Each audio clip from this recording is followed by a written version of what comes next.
Yo, balik lagi dengan gua Raja di Tapak Misteri Backpacker. Karena setiap perjalanan pasti punya cerita. Kali ini gua bakal ngelanjutin cerita di cerita Ghostbump karya dari R.L. Stine dengan judulnya edisi khusus 6 10 cerita horor. Nah, kita udah masuk cerita ke 7 ya. Cerita ke-7 dengan judulnya Monster S. Daripada berlama-lama lagi, kita mulai aja kali ya.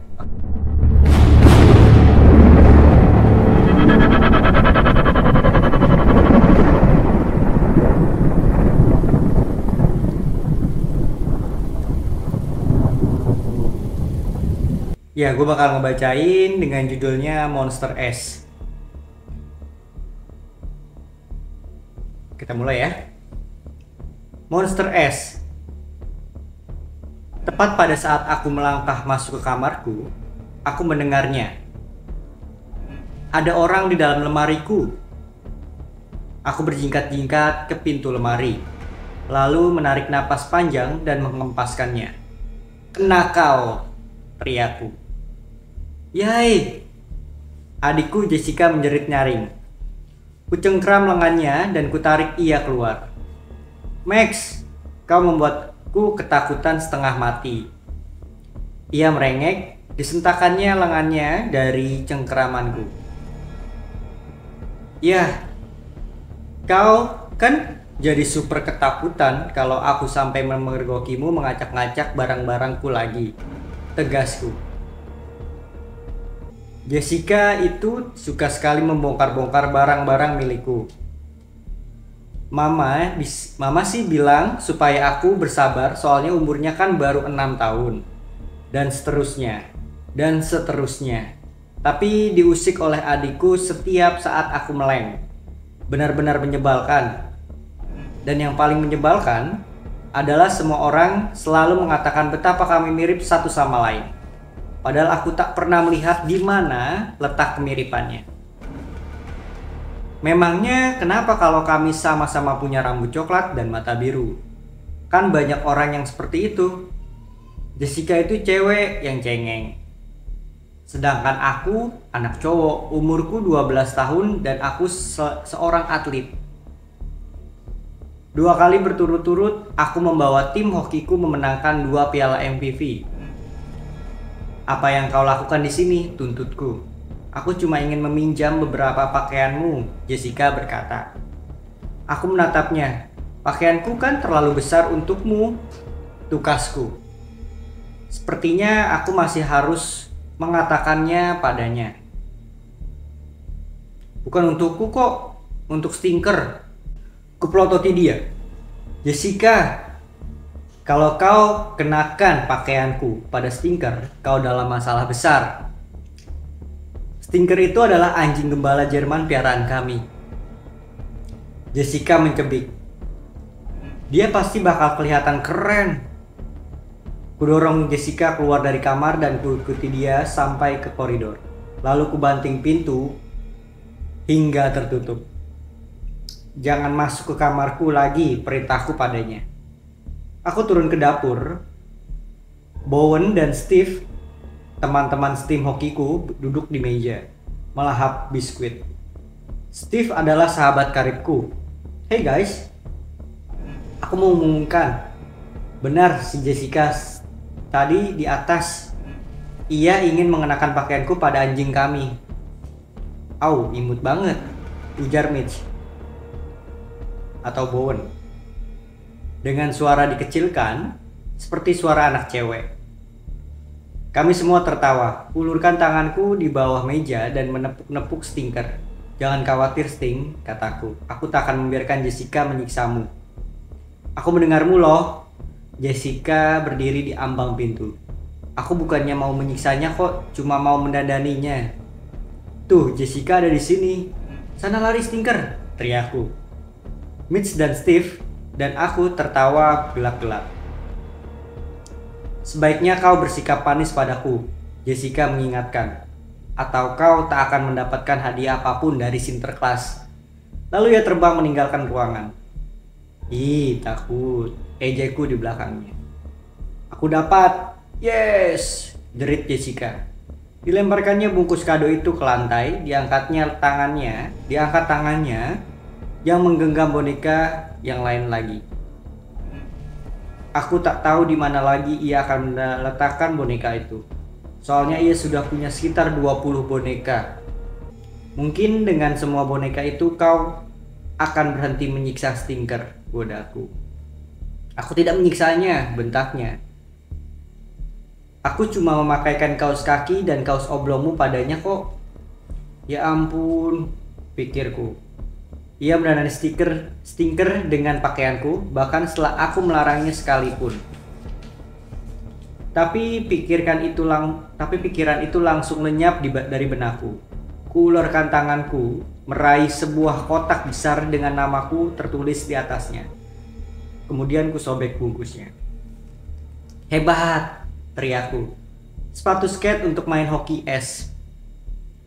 Sepatu es itu benar-benar keren. Hitam mengkilat dengan garis biru di atas di setiap sisinya. Huruf-huruf berwarna ungu menyala menjeritkanku dan menjeritkan kata-kata sepatu es monster. Di depan kotaknya jadilah monster es, begitu tulisan di bawahnya. Aku tak sabar lagi mau mencobanya, seruku. Kemudian aku berpaling kepada orang tuaku, bolehkah aku menelepon beberapa teman untuk main hoki? Tentu saja Max, ayah berkata. Pulang jam 4 ya. Mama menambahkan, kakek dan nenekmu akan datang untuk makan malam. Setuju. Sambil menenteng sepatu esku, aku berlari menghampiri pesawat telepon. Aku mau ikut, teriak Jessica. Dijatuhkannya boneka barunya dan mulai mengenakan sepatu boot saljunya. Aku berhenti dan berbalik. Tidak, kau tak boleh ikut, hardiku. Mama bilang dong padanya dia nggak bisa ikut. Max benar, Mama memberitahu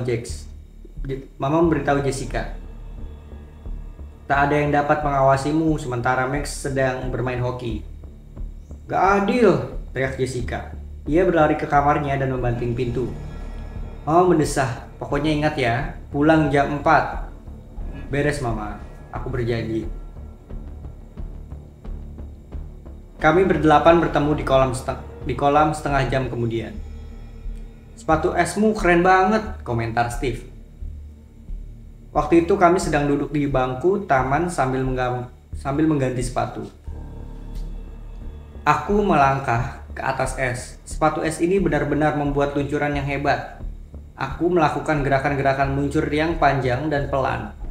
Lalu aku mempercepat gerakanku. Ayo Max, teriak Steve. Ia di tim lawan. Kau benar-benar bergerak. Perhatikan teman-temanku menatap dengan mulut menganga saat aku meluncur melewati mereka. Sepatu es ini telah membuatku bergerak lebih cepat daripada yang pernah kulakukan. Aku telah menjadi monster es dengan cepat oleh sepatu ini, pikirku. Ayo mulai, pekik Mitch. Ku genggam tongkat hokiku dan meluncur ke posisi dengan bunyi wush. Aku benar-benar siap beraksi. Berikan pak itu padaku. Aku berkata meminta biji hoki es itu. Pete Stanton melambungkan pak itu. Kubawa benda itu dengan gerakan lincah. Swish. Sepatu esku praktis terbang. Aku meluncur menyeberangi lapangan dengan pak itu, seolah-olah benda itu dilem erat-erat di tongkatku. Otot-ototku terbakar oleh kekuatan. Tak seorang pun dapat menyentuhku. Steve mencoba merebut pak itu, tapi dengan sekali lompatan cepat, kubelokkan pak itu hingga lepas dari jangkauannya. Pete datang dari sisi lain. Hah? Cuma segitu saja. Kudorong cepat pak itu. Max, hey di sini, seru Mitch. Posisinya bagus dan ia ingin aku mengirim pak itu kepadanya. Tapi aku tak sudi menyerahkan benda itu. Aku tahu aku dapat menggolkannya seorang diri. Dan aku berhasil. Hebat, puji Steve. Ia meluncur di sisiku. Kau tampak hebat, Bung. Terima kasih. Tapi aku lagi gak suka mengobrol. Aku cuma ingin main. Ayo seruku. Steve dan aku meluncur ke tengah kolam beku itu. Steve melotot menatapku. Santai saja, ini kan cuma permainan. Ya, gumamku tak sabar. Percepat lajuku dengan percikan es. Aku melaju ke posisi. Mitch mendorong pak itu, Steve merebutnya dan bergerak cepat melintasi es. Tidak, sergaku, kukejar dia. Kukerahkan seluruh otot-ototku, lebih keras lagi. Cepat rebut pak itu, seruku. Aku meluncur secepat angin sehingga para pemain lain cuma kelihatan seperti bayangan kabur. Satu-satunya yang dapat kulihat cuma pak itu. Dan anak yang berhasil merebutnya itu adalah musuhku. Yang benar saja. Aku sekoyong-koyong berhenti, serpian es berhamburan di sekitar ujung sepatu esku yang baru. Musuh! Steve musuhku. Kugelengkan kepalaku. Tunggu dulu. Steve itu kan sahabatku dan ini cuma permainan yang seharusnya menyenangkan. Ini bukan permainan. Sebuah suara di dalam diriku berbisik. Sekarang ayo rebut pak itu. Dengan meraung aku meluncur lagi. Jantungku mulai berdegup cepat. Aku menginginkan pak itu. Aku sangat ingin menginginkannya. Dan Steve merebutnya dariku. Aku menghantam tubuh Steve keras sekali. Steve roboh. Aku tak peduli. Aku jatuhkan tongkatku dan kucengkram jaketnya setelah ia jatuh ke es. Lalu aku melakukan sesuatu yang membuat diriku sendiri nggak percaya. Aku mencengkram jaket Steve dan mulai mengguncang-guncangkan tubuhnya. Dan sambil melakukannya, aku kembali mengeram keras sekali. Max, jerit Mitch dari ujung kolam. Hentikan! Ia meluncur ke arah kami. Kau gila apa? Steve menghardik. Ia terbaling terlentang di atas es. Sebagian diriku merasa muak. Tapi sebagian lagi tak merasakan apapun. Sebagian diriku ingin mengguncang tubuh Steve lebih keras lagi. Apa sih yang ingin kau buktikan? Sergah Steve marah sekali. Suara raungan yang menggelegar dan berat keluar dari mulutku. Brah! Raungku. Steve dan Mitch melatapku. Bisa kulihat mata mereka menatapku penuh selidik. Sambil membungkukkan bahu dan aku meluncur ke tepi kolam. Hey Max, kau mau kemana? Mitch mulai berkata saat aku melewatinya. Geramku. Dan ku kertakkan gigiku ke arahnya. Wow, apa sih yang terjadi pada diriku? Kelakuanku kayak monster es. Sepatu es itu, kupikirku. Sepatu es monster itu telah merubahku menjadi monster sungguhan. Aku tahu aku harus melepaskan sepatu es itu. Kuseberangi kolam itu dengan kecepatan yang memecahkan rekor. Anak-anak berpencar saat aku meluncur es. Mereka tampak ngeri ketakutan. Aku tak dapat menyalahkan mereka. Aku sendiri ketakutan kok. Jantungku berdegup kencang ketika keluar dari kolam es itu. Aku setengah berlari dan setengah tersandung saat menuju bangku tempat aku meletakkan sepatuku tadi. Aku duduk menyentak lepas sarung tanganku.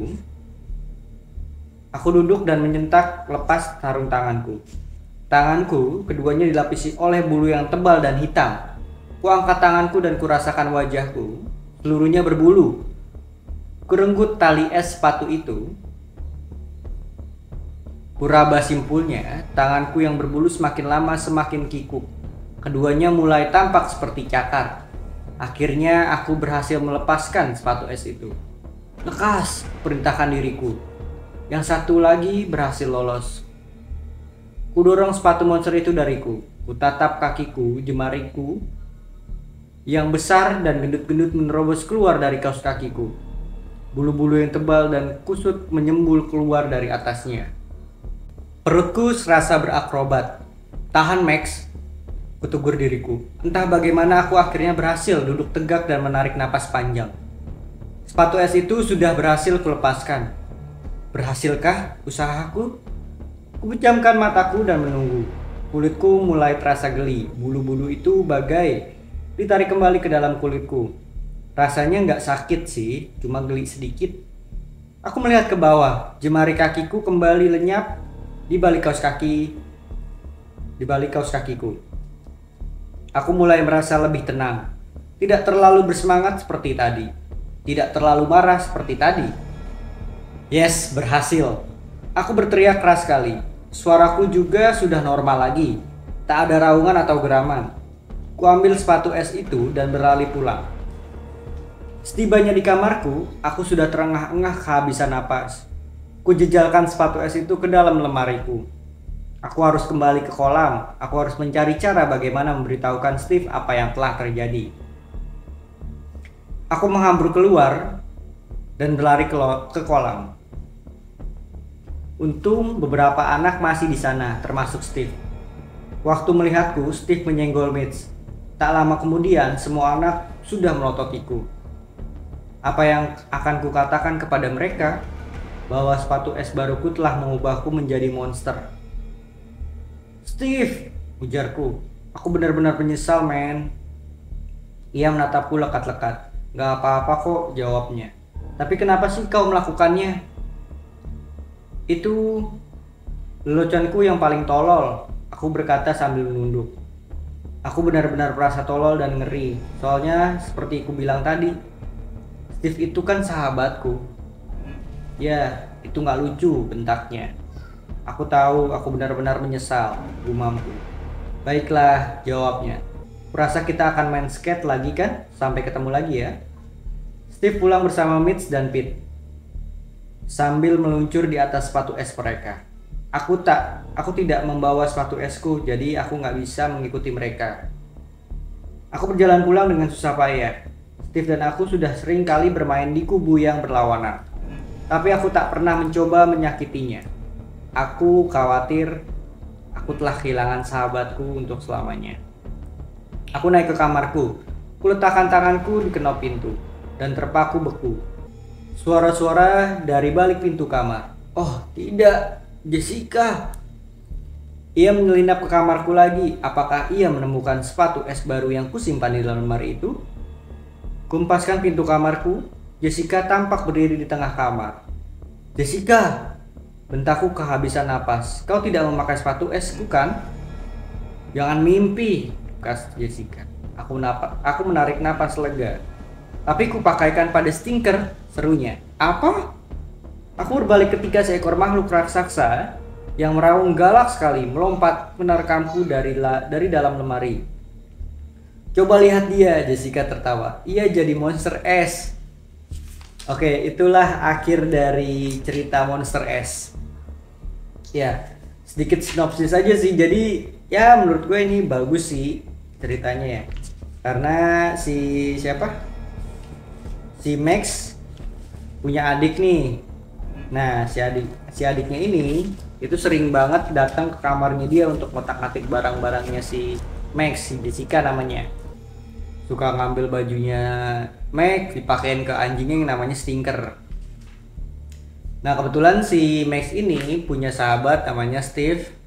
Ya, namanya Steve. Nah, jadi pas Natal ya, dia dapat sepatu es luncur. Ya, sepatu ski gitulah kalau kita nyebutnya. Sepatu ski itu ternyata sepatu ski itu kayak bikin kita kerasukan monster es dan bikin tubuh kita tuh jadi kayak es. Kayak monster es. Nah, dia tuh jadi kayak kasar lah ke temen-temennya pas lagi main. Nah, abis itu dia nggak suka tuh pakai sepatu itu lagi, taruhlah di lemari kamarnya dia. Karena si Jessica ini suka makein barang-barangnya si Max ke anjingnya itu ya, Stinker. Jadi dia nemuin sepatu Max di dalam sepatunya, di dalam lemarinya, dipakein lah Stinker itu sepatu skinya. Ternyata di akhir cerita si anjingnya itu jadi monster es yang sebelumnya terjadi sama si Max. Itu sih ujungnya kayak ya, walaupun akhirnya sedikit nggak ketebak ya, gue pikir itu si Jessica nih yang bakal jadi monster, nggak taunya si anjingnya, si Stinker jadi es. Ya itulah akhir dari cerita Monster S, karya dari R.L. Stine dengan judul Ghostbumps. Oke, mungkin next kita bakalan bacain di chapter ke-8, itu ada spoiler sedikit dengan judulnya Horor Super Seram. Oke, mungkin next gue bakal bacain di cerita selanjutnya. Untuk kalian yang suka cerita-cerita misteri dari gue yang gue bacain tentang Goosebumps, kalian bisa subscribe, like, dan juga share serta komen di Tapak Misteri Backpacker karena setiap perjalanan pasti punya cerita. Gue undur diri, sampai bertemu lagi. Dadah.